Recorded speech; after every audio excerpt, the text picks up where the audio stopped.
Nous allons découvrir les merveilles de l'univers, de la vie extraterrestre et de la technologie spatiale. Ce voyage nous amènera à comprendre comment l'espace est vital pour notre planète et comment il nous affecte. Nous allons explorer les mystères de l'espace et découvrir ce que l'avenir réserve pour l'humanité. Préparez-vous à une aventure épique qui vous fera voyager des profondeurs de l'espace à ses plus hautes altitudes. Alors allons-y. Au programme, le télescope européen Euclide et sa prochaine mission qui va arriver cette année. Replaçons les choses dans leur contexte. Pour comprendre ce qui se passe dans l'écosystème géopolitique mondial aujourd'hui, il faut remonter au XXe siècle. Ce siècle nous a donné la relativité générale et la mécanique quantique, qui sont deux concepts qui décrivent les interactions fondamentales dans le système spatial connu. Cependant, ceux-ci n'expliquent pas tous les mouvements de l'univers. Afin de décrire des mouvements inexplicables aujourd'hui, avec nos concepts, les mouvements d'étoiles dans les galaxies par exemple, on a inventé les concepts de matière noire et d'énergie noire. Ceux-ci sont utilisés pour expliquer respectivement le comportement gravitationnel de la matière à grande échelle et l'accélération de l'expansion de l'univers.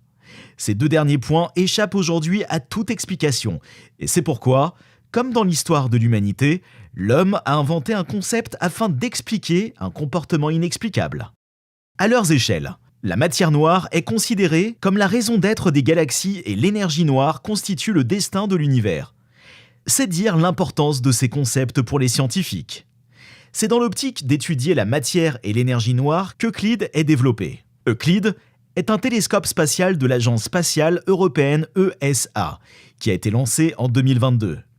Il est conçu pour étudier la structure de l'univers lointain jusqu'à 10 milliards d'années-lumière autour du Soleil, l'évolution de la matière noire, de l'énergie noire, le cisaillement gravitationnel et l'étude de la lumière s'émanant des galaxies.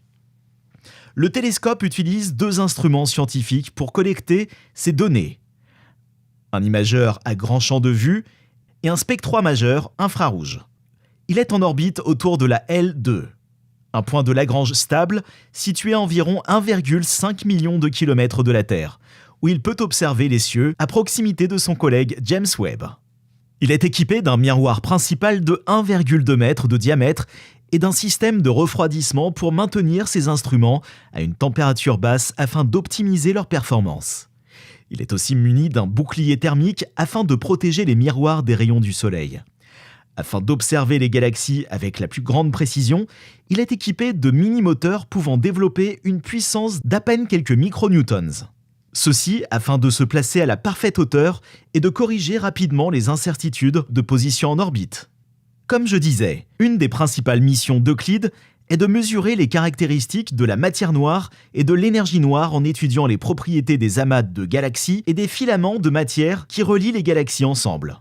Il est également conçu pour cartographier des millions de galaxies distantes et étudier la répartition de la matière dans l'univers.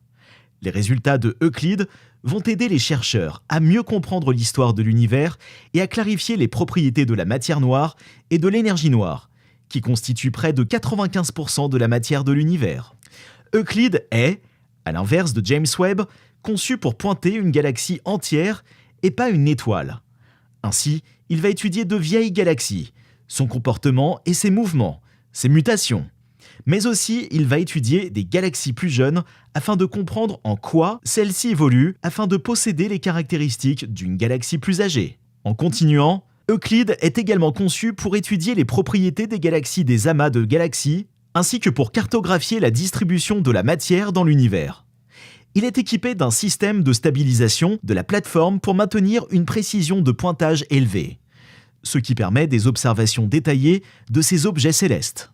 Les données collectées par Euclide seront utilisées pour étudier les propriétés des étoiles et des galaxies proches de la Voie lactée, ainsi que pour cartographier la distribution de la poussière interstellaire. Les scientifiques espèrent également utiliser les données d'Euclide pour étudier les propriétés des trous noirs supermassifs et pour rechercher des exoplanètes en utilisant la méthode de détection par transit. En continuant, Euclide est un projet international impliquant l'ESA et une grande collaboration scientifique. Il est un des projets clés de l'ESA dans le domaine de l'astronomie cosmologique et va contribuer à résoudre les questions fondamentales dans notre univers. Les données collectées par Euclid seront accessibles aux scientifiques et aux chercheurs du monde entier via un système de base de données en ligne. En effet, la totalité des données du télescope pour une seule mission se chiffreront en pétaoctets. Pour vous imaginer ce qu'est un pétaoctet égale 1000 téraoctets, ou si vous préférez, un pétaoctet égale 500 milliards de pages sur Word. Aujourd'hui, en 2023, la mission d'Euclid est prévue pour durer environ 6 ans, pendant lesquels il collectera ces données sur des milliards d'objets célestes. Alors maintenant que tout le monde sait ce qu'est Euclid, quid de la structure qui l'enverra jusqu'à son orbite ? En 2021, la NASA avait missionné Ariane 5 de placer James Webb en orbite. C'est donc la fusée européenne qui avait réussi à placer le télescope le plus volumineux de l'histoire jusqu'à son orbite qui, si vous avez suivi ce que j'ai dit, correspond à la même que celle d'Euclid.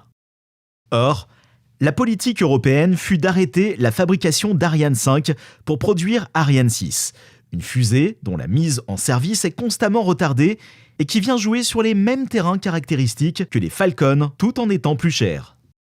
Ainsi, la fusée européenne ne pourra pas envoyer Euclid en l'air. Il est impossible d'utiliser Soyouz en raison des tensions européennes envers la Russie, et vice-versa.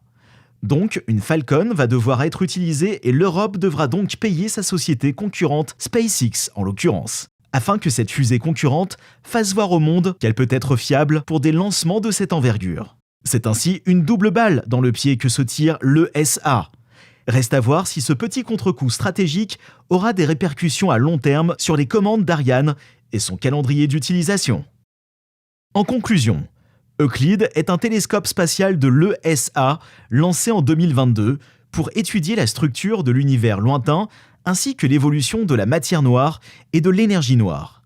Euclid est un projet international très ambitieux que notre continent va porter avec honneur. Il bénéficie d'une collaboration scientifique importante qui devrait fournir des résultats déterminants dans les domaines de la cosmologie, de l'astrophysique et de la physique fondamentale. Le but étant à long terme de statuer définitivement sur les modèles spatiaux proposés et défendus par les meilleurs scientifiques des plus grandes agences sur Terre, ceci afin de tirer dans le même sens et d'arriver à des découvertes déterminantes qui changeront la vie de l'humain à tout jamais. Pour plus de vidéos géniales, abonnez-vous, partagez, commentez si vous aimez et n'oubliez pas d'appuyer sur le bouton de notification, car nous travaillons toujours pour vous apporter les meilleurs